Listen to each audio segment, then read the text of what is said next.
Nós estamos iniciando a segunda parte do nosso enfoque regional, hoje trazendo para o nosso estúdio, a quem nós agradecemos a presença, o presidente do Cresce São Paulo, José Augusto Viana Neto. O Conselho Regional de Corretores de Imóveis da segunda região é presidido pelo Paulo Augusto Viana Neto, que nos dá a honra de, mais uma vez, voltar aos estúdios da TV Prevê para falarmos sobre este órgão que está vinculada à área de corretores, a área que envolve as empresas imobiliárias da cidade. Muito obrigado, senhor Viana, pela sua presença aqui nos nossos estúdios, a fim de contar as novidades do setor. Seja bem-vindo mais uma vez, é um prazer tê-lo aqui. Muito obrigado, o prazer é meu, agradeço o convite e aceitei com muita alegria essa oportunidade de poder falar com o pessoal aqui de Bauru e da região. Bom, o senhor sistematicamente, quando pode, quando tem novidades no Cresce, vem ao interior, às sedes ou às subsedes de todas as regiões administrativas para colocar as novidades, a fim de que toda a categoria tenha as informações. O que o traz dessa vez a Bauru para falar com os vinculados ao Cresce da segunda região? Bem, nós temos um grupo de trabalho muito grande, porque são corretores de imóveis que voluntariamente dedicam um tempo ao Cresce. São comissões e grupos de trabalho. Comissão de análise de processos inscricionários, comissão de ética e fiscalização profissional, junta de conciliação, loteamentos, divulgação, informática, enfim, são 13 grupos de trabalho. E o Cresce tem esses grupos em todas as suas 26 delegacias regionais no estado de São Paulo. E aí nós nos reunimos periodicamente com esses grupos, a fim de analisar o trabalho que está sendo feito, propor aí novos avanços, porque o nosso objetivo é sempre padronizar o atendimento em todo o estado de São Paulo, para que as coisas também fiquem mais rápidas e mais eficientes. Nós trabalhamos com uma atividade que é extremamente delicada, porque o mercado imobiliário sempre envolve muito dinheiro. As pessoas normalmente colocam aí todas as suas economias num determinado negócio, e aí nós precisamos de muita transparência e muita segurança. E o trabalho do Cresce é esse, proporcionar à sociedade proteção frente aos maus profissionais e tirar do mercado o falso profissional, aquele que, via de regra, traz prejuízos para as pessoas. Esse é o nosso trabalho. Como é que funciona esta estrutura? O corretor ele deve estar vinculado ao Cresce para o exercício profissional? Isso, nós temos uma legislação, é a Lei 6.530 de 78, apesar de que a profissão já existe há 72 anos.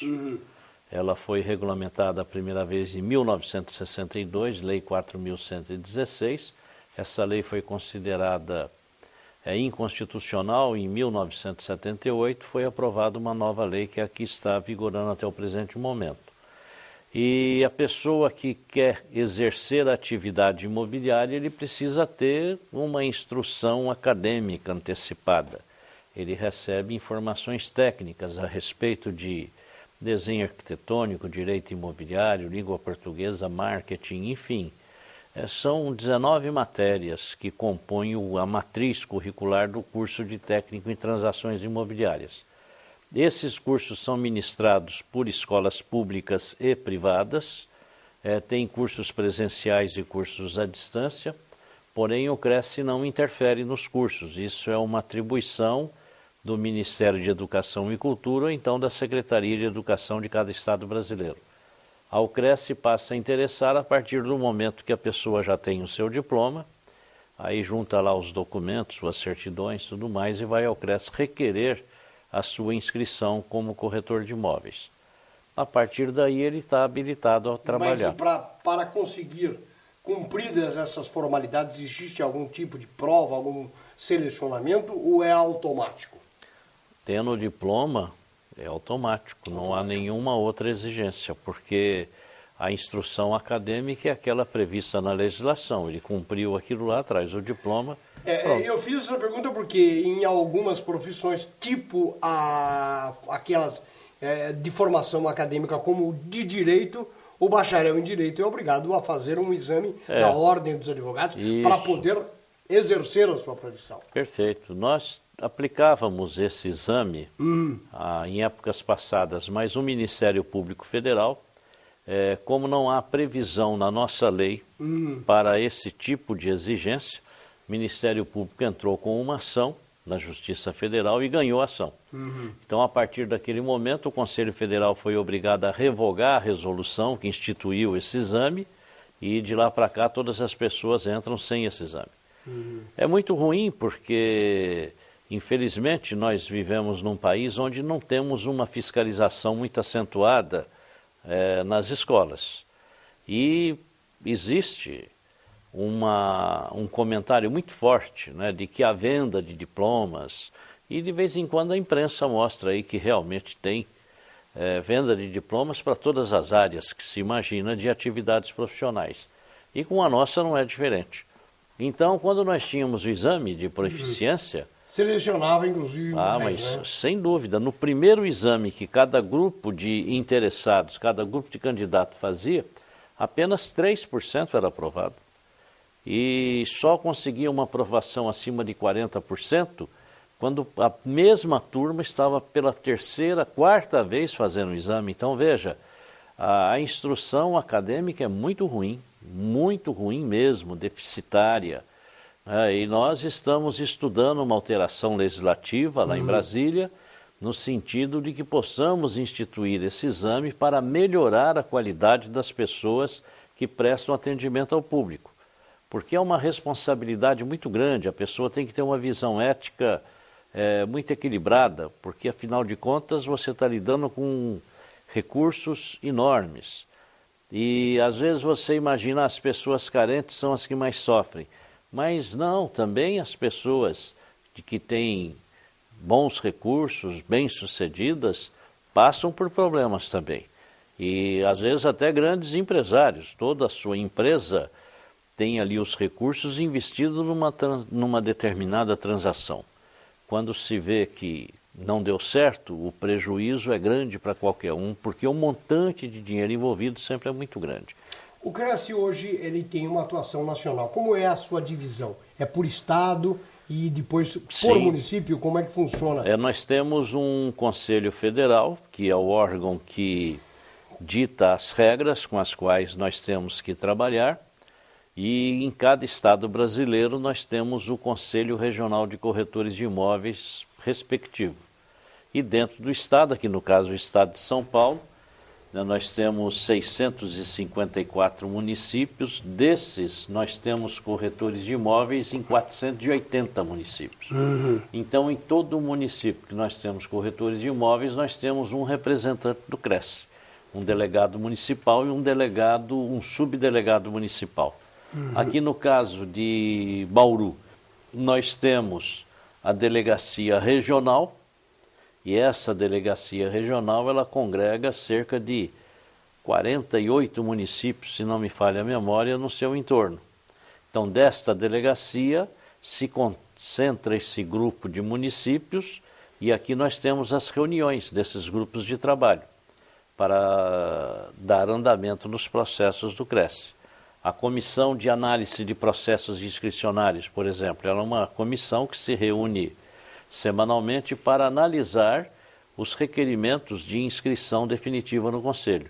Eles vão verificar se a documentação está toda em dia, aquela exigida por lei, se a pessoa tem uma ficha cadastral adequada para exercer essa atividade, porque aqueles que, infelizmente, têm determinado tipo de processo que são considerados incompatíveis com a atividade. Aí tem a sua inscrição indeferida.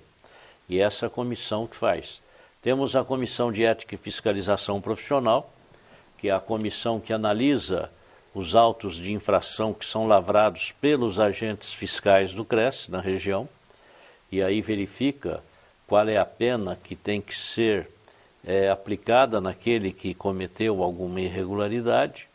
Temos a junta de conciliação, quando há problemas entre corretores ou entre corretores e clientes e que chega uma reclamação no CRES, nós convocamos as partes para uma tentativa de conciliação a fim de se evitar um processo disciplinar e mesmo uma denúncia ao Ministério Público, e também para que a pessoa possa ter de imediato o ressarcimento de algum prejuízo que eventualmente lhe tenha sido causado.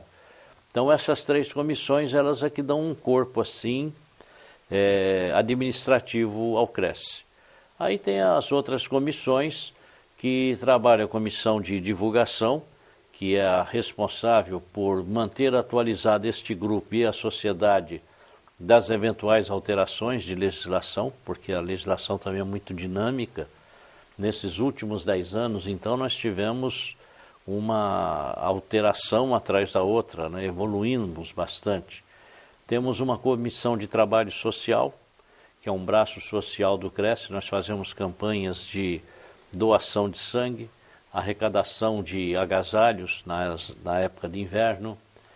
Fazemos também arrecadação de brinquedos para o Dia da Criança, para o Natal. Algumas de nossas delegacias dão assistência a asilos de idosos, levando lá roupas, alimentos e também até distração, né? Vai lá, pessoal, tocar música, participa.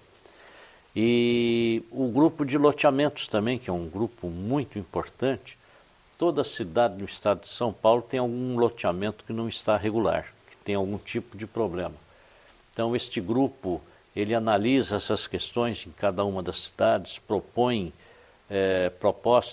colocam propostas para solução desses problemas. O grupo da mulher corretora, que cuida das questões pertinentes à mulher, porque a mulher tem uma característica a mais do homem. Todos nós sabemos que a mulher, além de exercer atividade profissional, normalmente, em quase 100% dos casos, é a mulher também responsável pela administração da casa, né, do lar, da família. E aí tem características próprias. Então nós temos um grupo da mulher corretora que debate essas questões. Um grupo de informática para acompanhar a evolução da tecnologia, de tudo que tem, e dos avanços da própria região também nessa área da informática. Nós temos um portal imobiliário que agora está se internacionalizando.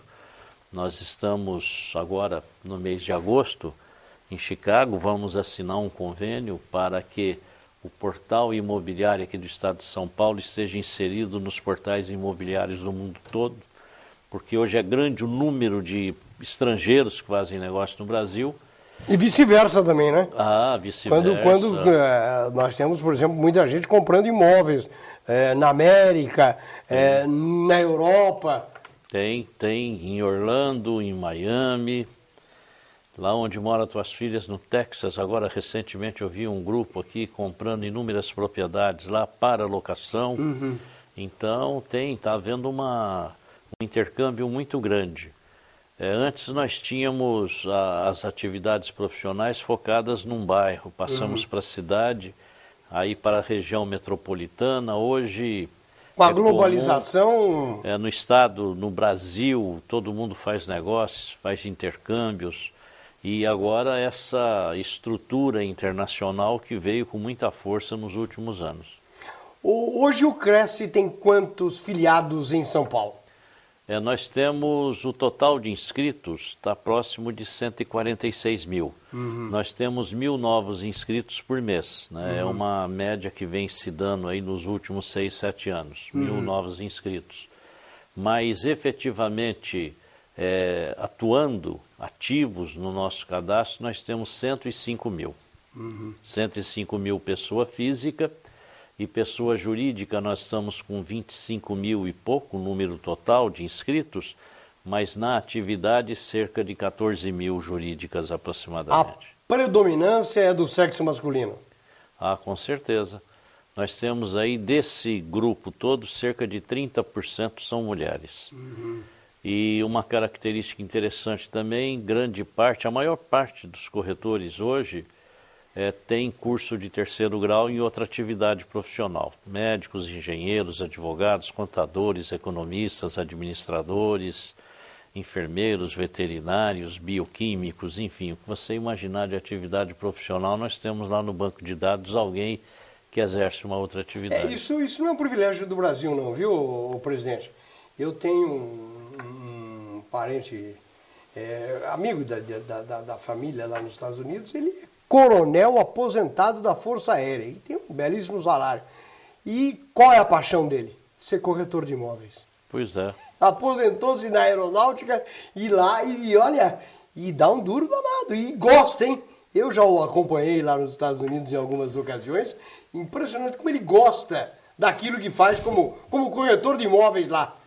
Parece que ele nunca trabalhou na aeronáutica. Eles são muito entusiasmados, os americanos. E um fato interessante, a faixa etária do corretor de imóveis americano, eu acho que é o dobro da nossa. Pois é, ele ficou aposentado, já deve ter. Nos Estados Unidos hoje tem 3 milhões de corretores de imóveis. Veja que no Brasil nós temos 300 e poucos mil. Nos Estados Unidos tem 3 milhões de corretores de imóveis e a maioria deles são donas de casa, profissionais aposentados, né, que partem para a transação imobiliária e ganham muito dinheiro. Então eu tive num congresso de corretores de imóveis lá nos Estados Unidos. Eu te digo uma coisa, viu? A indústria farmacêutica deve ganhar um dinheiro tremendo ali. Presidente, como é que está o mercado hoje? Porque nós tivemos aí um boom e uma rotatividade de compra e vendas e construção em profusão nos últimos anos e o mercado esteve em ebulição. Hoje, como é que está a situação? Olha, o mercado imobiliário hoje ele é um mercado esplendoroso. Tá?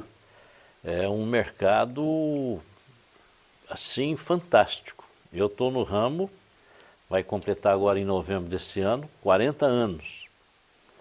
E eu nunca vi um período tão positivo para a atividade profissional como nesses últimos 10 anos. No momento, se comparado aí com 2, 3 anos atrás, nós estamos passando por um período de acomodação, de retração no movimento. Mas se nós compararmos o movimento de hoje com o que era em 2004, nós estamos vivendo num paraíso. Eu te digo que em 2004 a situação atual seria considerada até uma utopia. Jamais poderíamos imaginar que estaríamos da forma que estamos hoje. Então, para aqueles que recentemente entraram no mercado, sentem que o negócio está ruim. Mas é porque eles não conhecem o negócio ruim, como era no passado. Ele está mais fraco o movimento se comparado com os 2 anos atrás. Mas é um mercado extremamente ativo. Veja você que o primeiro trimestre desse ano, ele já apresentou um volume de financiamento maior do que foi o primeiro trimestre do ano passado. Se nós compararmos o que foi o ano de 2013 com o ano de 2012, em que todos reclamaram de 2013, que não foi bom, ele teve 38% a mais de financiamento do que 2012. E o número de negócios realizados foi 16,2% a mais do que foi em 2012. Então, só que o mercado está mais seletivo. Os bancos estão analisando com mais atenção as condições de crédito para serem liberados, mas há dinheiro sendo ofertado em grande monta. O governo estimula esta oferta de recursos para financiamentos imobiliários. Sim, né? E o banco privado, com seus recursos próprios ou com recursos da poupança, eles insistem em fazer o financiamento, porque um financiamento imobiliário que chega até 30 anos, você tem um cliente fidelizado aí por 30 anos, imagina. Ele tem uma relação com esse banco, então interessa demais. Por isso o juro caiu tanto, né? Porque o banco não vê no financiamento um objetivo de lucro, como é o objetivo de lucro que o cliente pode proporcionar em várias outras áreas dentro do banco com esse relacionamento. Por isso, esse trabalho forte. Eu sou muito assediado no Cresce no sentido de fazer campanha para que os corretores insistam no financiamento, ofereçam aos seus clientes determinados financiamentos. Os bancos estão assim muito proativos. E a Caixa Econômica Federal é, claro, né, uma política de governo. O mercado imobiliário foi eleito por esse governo como um dos pilares de sustentação da economia brasileira. E deu certo. Tanto deu que hoje qualquer cidade, o número de novas construções. Eu estava hoje conversando com o conselheiro do Cresce, que é o presidente do DAE aqui em Bauru, Giazone, Albuquerque, Candia, e ele estava me falando do número de novas construções aqui, da dificuldade que ele tem em autorizar novas construções com relação à distribuição da rede de água. Foi em torno de 10 mil numa pancada. É uma coisa... É uma cidade, não é? É assustadora. É uma cidade. Eu vejo lá na minha cidade, na Praia Grande, lá no litoral, uma cidade que não tem indústria, não tem nada, ela só serve para você morar. E o número de novos empreendimentos é uma coisa impressionante. Né? A rua que eu moro, que era uma rua pacata, sem movimento nenhum, de casinhas de veraneio, chalés de veraneio, hoje está lá apinhada de prédios de 25, 30, 35 andares, já ocupou, não existe mais terreno. Então, é uma coisa fantástica. A evolução nesses últimos 10 anos é incontestável. Né? E o trânsito. Né? Hoje, para nós chegarmos do hotel aqui na TV, foi uma dificuldade. Tem trânsito na cidade. Imagina. Isso, eu tenho percebido esse volume de trânsito, ainda chovendo fora de um horário teoricamente de pico, mas eu tenho percebido que o problema de trânsito não afeta hoje as grandes e as médias cidades, não. As pequenas também. Todas. As pequenas cidades, por exemplo, hoje, qualquer área central encontra-se uma dificuldade de estacionamento muito grande. Qualquer área central e qualquer rodovia que você passa, quando aproxima de uma cidade, veja, pronto, a rodovia está congestionada. Eu atribuo que o país não foi construído para andar sobre 4 rodas. Com certeza. O Brasil não teve esta vocação, por exemplo, que teve os Estados Unidos. Então que foi preparado para andar no automóvel. E de repente nós tivemos esta metamorfose e nós não estamos preparados para acompanhar essa situação. Não tem infraestrutura.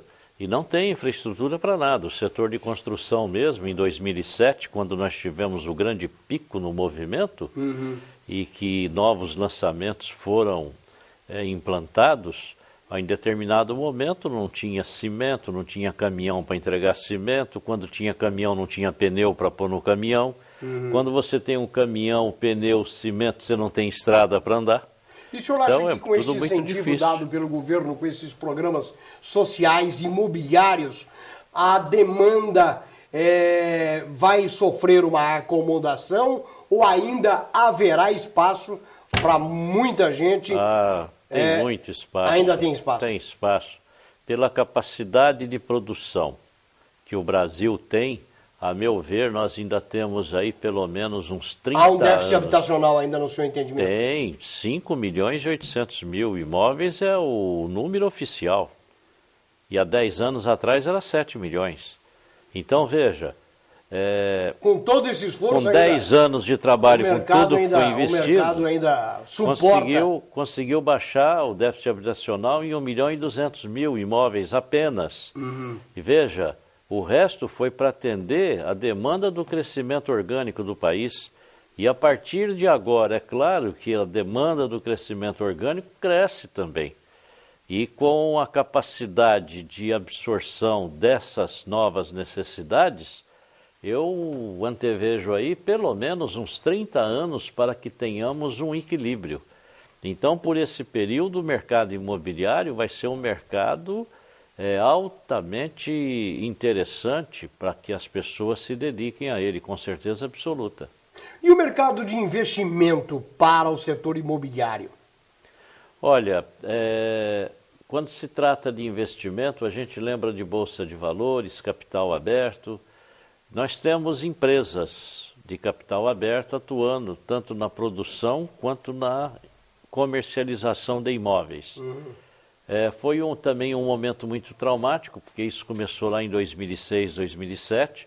Tínhamos mais de 20 empresas nessa situação Depois veio aquele problema em 2008, 2009, que foi a bolha imobiliária lá nos Estados Unidos, que gerou reflexos negativos, pelo menos por uns 4 ou 5 meses aqui no Brasil. E essas empresas de capital aberto, a tendência foi que boa parte delas foram absorvidas pelas maiores. E hoje nós temos poucas empresas consistentes e que estão funcionando. O mercado está equilibrado.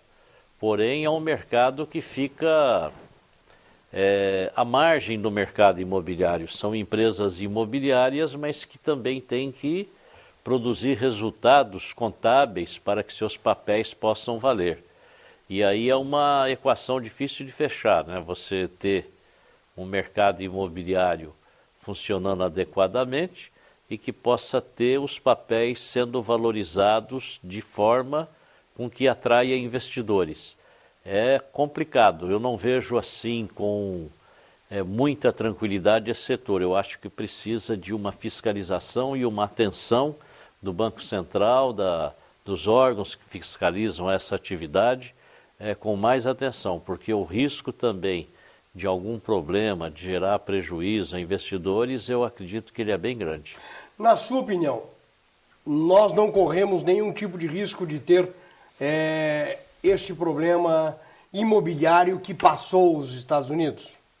Impossível, porque o que aconteceu nos Estados Unidos foi concessão de financiamento, valores acima do que o imóvel realmente estava valendo, e valores acima da capacidade de absorção do mutuário. Então o mutuário não tinha condição de pagar e assim mesmo ele recebia o crédito. Aqui no Brasil não, aqui no Brasil o banco para liberar algum recurso são extremamente exigentes. Não há como você pegar dinheiro sem comprovar a capacidade de pagamento. É feita uma avaliação. O banco tem seus próprios avaliadores que vão lá verificar. Então, e a inadimplência hoje no Brasil ela é abaixo de 1%, veja, com tudo isso. Então, o mercado, os papéis de financiamento imobiliários do Brasil, eu acredito que devem ser um dos mais valiosos do mundo, porque eles são efetivamente consistentes. E outra coisa... E não são mentirosos, né? Não, absolutamente. O imóvel vale 1, está financiado 1. Sim, perfeitamente. Não vale 1 e está financiado por 5. Absolutamente. Como acontecia lá, não é? Absolutamente. E depois com essa inadimplência baixa como está, ela proporciona uma segurança fora do comum. Então eu não vejo a menor possibilidade de qualquer tipo de problema nessa área, mas de maneira nenhuma. Bom, hoje eu não sei se o senhor vai estar preparado, se o Giasone já não lhe contou, o senhor vai ser aí torpedeado pelos seus companheiros da área imobiliária, pelas corretoras, pelas imobiliárias, fazendo uma queixa do município de Bauru especificamente. E recentemente eu entrevistei diretores de imobiliárias, proprietários de imobiliárias aqui, e eles se queixam dos valores venais avaliados pelos poderes públicos do município com relação aos imóveis dos proprietários e que queiram vender. Sim. Porque, segundo a planta genérica, houve uma superavaliação por parte do poder público municipal, ou uma super ou elevada, talvez, eu Sim. não posso quantificar, e as imobiliárias andaram chiando. Eu tenho a impressão que vai ser...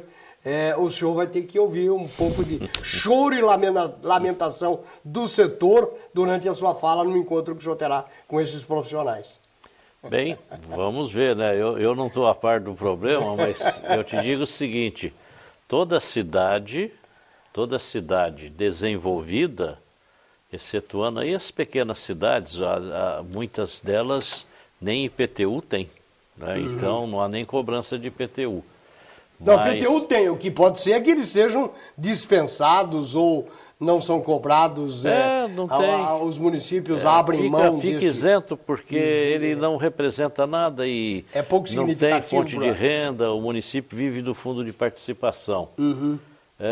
Um município grande brasileiro que ficou muitos anos sem IPTU porque a arrecadação de impostos era muito grande foi Cubatão, não tinha IPTU, era de graça.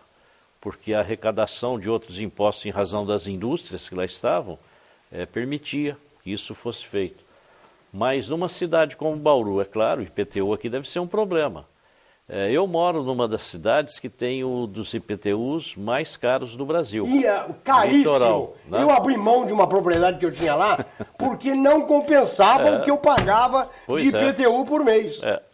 Então, o litoral todo é assim.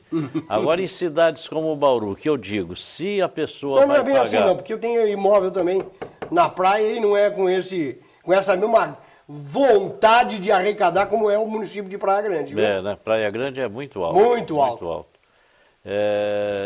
Vou citar a minha casa. Eu tenho uma casa de 250 metros quadrados e pago R$ 3.800 de IPTU por ano. Então é um valor alto, né? Considerável. Mas Bauru, se a pessoa tem um IPTU para pagar na hora de recolhimento do ITBI, que é o Imposto de Transmissão de Bens Imóveis, ele julgar que aquele valor está inadequado, o valor está acima do valor real que foi feita a transação, ora, basta fazer um requerimento ao prefeito e pedir a revisão. E dentro da prefeitura tem um grupo que analisa essas questões. E se administrativamente não resolver, resta o Poder Judiciário. Peça para fazer uma avaliação e verifique. Agora, o que acontece é o seguinte, nós estamos historicamente acostumados com um valor venal muito abaixo do valor real. E quando os prefeitos puxam uma aproximação do valor real, aí vem uma chiadeira da sociedade. Mas eu te digo até, e isso com muita responsabilidade, né? Nós estamos falando aqui com um público grande, não se pode descuidar disso. O prefeito que não deixa de aumentar, o prefeito que deixa de aumentar o IPTU, normalmente ele o faz para cair na simpatia política. E ele faz do IPTU um instrumento de captação de voto. E deixa o problema para o outro prefeito que vem acertar. Mas é uma irresponsabilidade, porque eu acho que o IPTU ele tem que ser atualizado ano a ano com os valores referenciais da perda inflacionária e tem que ser feitas as reavaliações, porque a pessoa ganhar dinheiro com avaliação, com valorização imobiliária é negativo para a sociedade. E aí você pega uma rua lá. Essa rua era uma rua que não tinha acesso a uma grande avenida. Passa uma grande avenida nas proximidades, você tem uma valorização que reflete nos imóveis daquele entorno. Ora, se tem a valorização, se você está com o seu patrimônio com valor aumentado, a tua contribuição para o poder público, para o bem da cidade, tem que ser proporcional. Agora, o que acontece? Há pessoas que têm propriedades em locais onde a valorização foi muito grande ao longo dos últimos anos e chega num determinado momento que aquela pessoa não tem condições financeiras de assumir o imposto da propriedade, porque subiu mais do que sua renda. E aí vem, a maioria das vezes são pessoas idosas, né, pessoas com baixa aposentadoria. Mas também que eu saiba, toda a prefeitura tem programas sociais, que pessoas com determinado tipo de renda, imóveis com determinado metro quadrado, também têm um benefício de pagar o IPTU menor. Agora, eventuais distorções devem ser analisadas. Bom, eu quero agradecer imensamente ao José Augusto Viana Neto, que é o presidente do CRES São Paulo, e que veio aos estúdios da TV Prevê e deu essas explicações bastante importantes para os profissionais, para o mercado, falando deste órgão importante para a área específica. Muito obrigado. O senhor tem mais alguma colocação para fazer aos seus colegas profissionais que atuam nesta cidade, nesta região? Fique à vontade. Muito obrigado. Eu é que agradeço a oportunidade em nome de toda a diretoria do CRES e é sempre bom poder estar levando à população um pouco da palavra daquilo que pensamos a respeito dessa atividade imobiliária. O CRES está à disposição de todos através de nossa delegacia regional aqui em Bauru e também na capital. E até uma próxima oportunidade, se Deus quiser. Muito obrigado ao senhor José Augusto Viana Neto, presidente do Cresce São Paulo, que participou do Enfoque Regional. Nós estamos encerrando mais um programa da série e deixamos o convite para que você esteja conosco neste mesmo horário, em todas as nossas apresentações dos nossos telejornais. Um abraço a todos e até o próximo programa.